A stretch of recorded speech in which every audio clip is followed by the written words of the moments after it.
I think I found a way. Put that down, they pick it up. Put that down, they pick it up. Put that down, they pick it up. Way. Put that down, they pick it up. Put that down, they pick it up. I think I found a way. Put that down, they pick it up. Put that down, they pick it up. Put that down, they pick it up. Way. Put that down, they pick it up. Yes, sir. It's your boy Keys Ali, and welcome back to Meet My Friend. This is the summer series, and this time, man, I got somebody special in the building from the Upstate Music Mine. I got Mr. Ryan checking in. I'm a hush up. Let him introduce himself. Let him tell you about his podcast, his website, his social media, and all that good stuff. Then we're gonna dig into his mind a little bit and tell you how to get on the show. Ryan, man, the floor is yours. Tell him who you are, man. All right, what's up, guys? My name is Ryan Stearns. Like you said, I am the host and creator of the Upstate Music Mine podcast. We're a little over 2 years in, 4 seasons deep. Had the pleasure of interviewing over 100 artists, dozens of different venues and businesses that support local business and music in the area. So it's been an amazing couple years so far, and we're keeping it rolling, man. So it's just something that I wanted to do because there wasn't something going on currently in the scene that I noticed, and people always told me I had a radio voice or face for radio or whatever the hell. And I said, I might as well jump and see what happens, So here we are. Gotcha. So what was that, man? How did you get Upstate Music Mine started? When did the bug bite you for media? So I'm a musician myself. I have a music business degree that I haven't done anything with, honestly, until this. So I'm a bartender full time.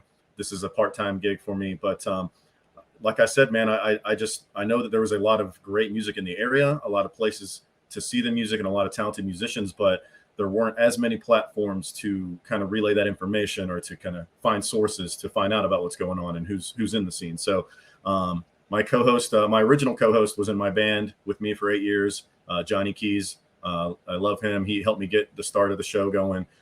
He's got a lot of stuff going on. So he's here and there on the show, but I have another co-host now, Dr. Lovebeats, who does a fantastic job. He's a local drummer.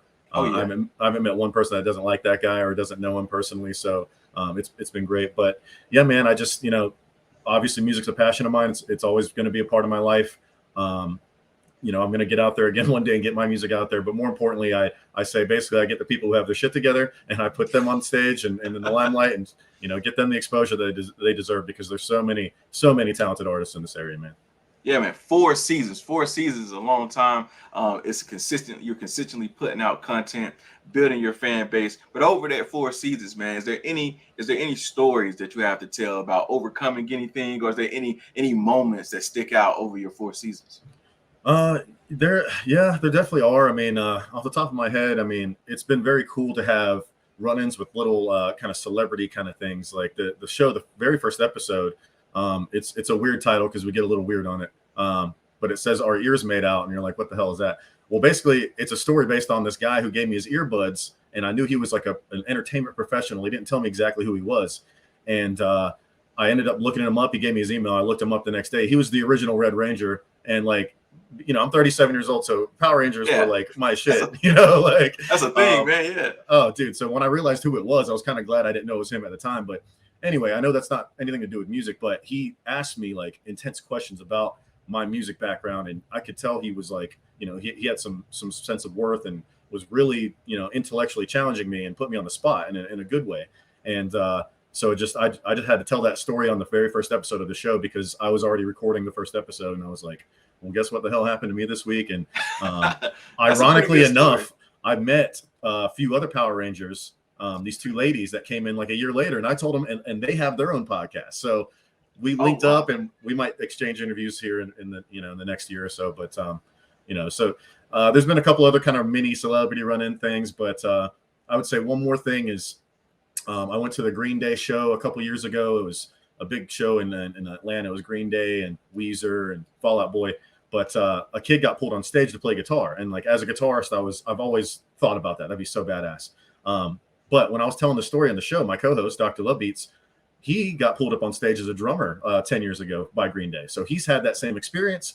Man. And so he kind of told that story. But the craziest part about it was a former guest of ours, Miss Allison Huey, who runs Carolina Music Therapy. she actually knows the guy who got pulled up on stage to play guitar. So she linked us up behind the scenes because she heard the episode. And then we actually featured that kid's band on our show. And the band's called True Lilith. They're really good. So we have a little idea that we're going to do a live stream jam, and then Green Day's going to hear about it and then give us some publicity, you know, because it's a fucking cool story, you know. So, it is a cool story, man. Anyway, yeah, cool, those are probably the top two random kind of cool things, I guess I could say, and you know, off the top of my head, man. Gotcha. Now, being in the music scene in the upstate, man, what do you think the music scene is missing, if it's missing anything? Well, it's kind of like, I'm a sports guy too, so I kind of live by a lot of those idioms or maxims or whatever the word is, to sound smart here. Basically, I would never be satisfied, and I don't think any music scene, even Nashville, should be satisfied. I think there's always something that could provide, you know, something else, some other opportunity, or some other platform for other people. So specifically in this area, I think the general awareness, I know that's kind of broad, but you know, the South Carolina venue crisis is something that's going on right now. I definitely wanted to talk a little bit about that. And a lot of our favorite local venues and watering holes and I mean, big places that really support local music have been shutting down because of these insurance rates and all these liability issues that are absurd. And it's really unfortunate. So that's one form of the awareness I'm referring to. But the other is really just people knowing who is out there and that there's going to be someone that they enjoy if they dig deep enough. And so that's a big reason we started the show, to lighten the load for your casual music fan who just wants to be more familiar with the music scene. There is amazing artists in every single genre and tenfold. I mean, I'm honestly kind of embarrassed that I did not know half these people when I first started the show. There's just so many fantastic artists in this area. So just general awareness. I think we need more people talking about the music scene, more people actively going to the shows, and, you know, downloading stuff. I mean, shit, I don't care if you guys listen to every episode, but if you just click Marcus Play or download for me, that helps the scheme, and that helps the range of the audience like so much, like little algorithms and stuff like that.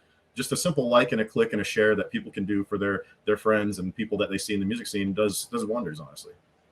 Now, talking about the venue crisis, I want to dig a little bit deeper, because I see that you are a part of the fundraising and getting things together. So the issue from my understanding, the issue is the insurance rates are going up. What else are the issues that's making this happen? Well, so I mean, I know enough about it. I will say that Sheila Merck, Ken Tribble, and Ashton Reed, they're kind of leading the forefront there of the SC venue crisis, and they have all the resources and all the knowledge. But in a nutshell, it's basically, it comes down to adults needing to be adults. And, you know, going to a bar as a bartender, I mean, I can relate to this in a much more intimate manner, because I mean, this is something I deal with on a nightly basis, where you have to like cut somebody off, you have to make sure they get home safely. So companies are now biting the bullet. They're facing the burden for that. Like, people can sneak in liquor bottles and stuff, even if you cut somebody off. And if they drive home getting a wreck, it comes back on that business. And it's just simply not right. It's not fair. And these insurance like the businesses have to put down almost, you know, 5-10 times as much as they did a couple years ago, just to cover a potential lawsuit. And then if they actually get sued, then that's a whole nother thing they have to deal with. Obviously, that's insane. And you know, there's a lot of stuff that I don't know legislatively, all the fine print, but it really just comes down to they're charging too much. They're filling the pockets of a select few, and that's just not fair. And especially for the people who bust their ass and everybody that is infected by the community from even just one little venue that closes, man. There's, you know, 40, 50 people who work in that building. Mm-hmm. There's a couple hundred people that come and frequent that building. There's distributors who supply food and beer and different products, you know, different vendors, and, you know, just the community as a whole. So it really affects a lot more people than on the surface, I think. And quickly, how could someone get involved and help? I know that you guys have fundraisers. I know that I think I've seen like maybe a live show or a concert being put together to raise funds. So other than giving funds, what else could possibly be helpful? Well, their resources are fantastic on social media, or the link tree, which is SC Venue Crisis, and then like at SC Venue Crisis on Facebook. I know that the nickname's Prohibition Coalition, so you could probably search for that and find it as well. But you know, they provided different alternatives to do something, such as reaching out to a local representative. They provide links to that. It's really simple. I did it in literally like 45 seconds the other day. You just click a couple things and send. And then, you know, you could go old school and write a letter. You know, you could DM some of these people if you want. And then there's a lot of town meetings. You're saying these people, are you speaking about the insurance company, legislative? Yeah, your main kind of lawmakers and your state heads, people who are going to be in the building deciding to amend these institutions and stuff like that. So like I said, I'm not as knowledgeable as the main three there, but you're giving us at least the basic of the information to get around and where to go, and I appreciate you for that. So let's get back to your show, man, the Upstate Music Mine. What's the end goal? What are you looking forward to achieve at the end? What's that, what's the checkered flag for you? Or are you just doing it for the love?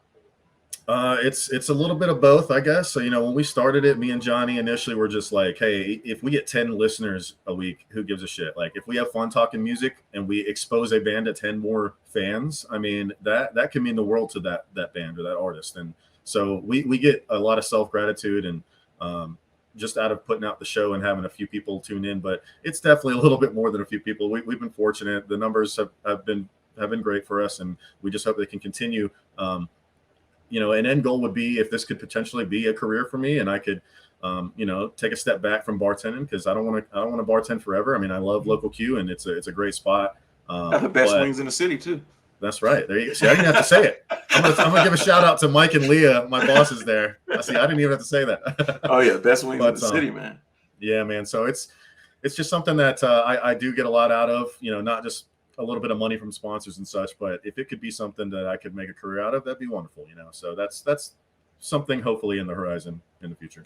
Gotcha. Before I let you go, how can someone get in contact with you? Who needs to get in contact with you? What type of guests do you accept? Just let us know, that whole submission process for getting on your show. So I do want to just tell people, if you guys submit anything recently or in the near future, we will probably have to have that in the next season, probably about midway through. We do have a lot backlogged, and I want to say thank you to all the people who have reached out. It's easier to reach out to us probably on the social media platforms. So that is at Upstate Music Mine on Instagram and on Facebook. Twitter, we don't really get on there, to be honest with you, but I think that's at Umpod.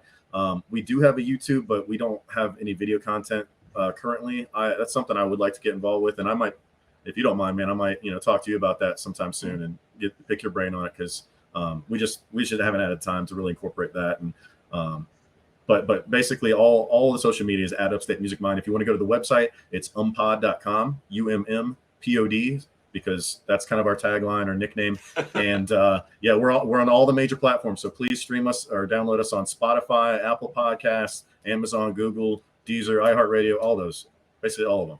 Gotcha. Well, guys, you guys have the information here. Ryan checked in with us, told us a little bit about the Upstate Music Mine, told us about the SC venue crisis, told you how to get involved, and told you how to get in contact with him. And I would like to personally thank you for your time. I would like to give you your flowers. I enjoy your show. You had Shyland Flowers on, I think twice, if I'm not mistaken. I've enjoyed your talk on your show with that. You did the Upstate Music Awards recap. I enjoyed that show as well. And those two shows kind of spread me out to looking at other people. Saw Selena, for example, came by. I listened to that show. Awesome. So I enjoy what you're doing. I want to thank you for what you're doing. And I hope that, this piece of content here gets out to more people that can get in contact with you. And you guys, can network and continue to spread your message, man. Again, thank you for your time. And that's all we got tonight, guys. It's Keys Ali. It's Ryan from the Upstate Music Mine, and we out.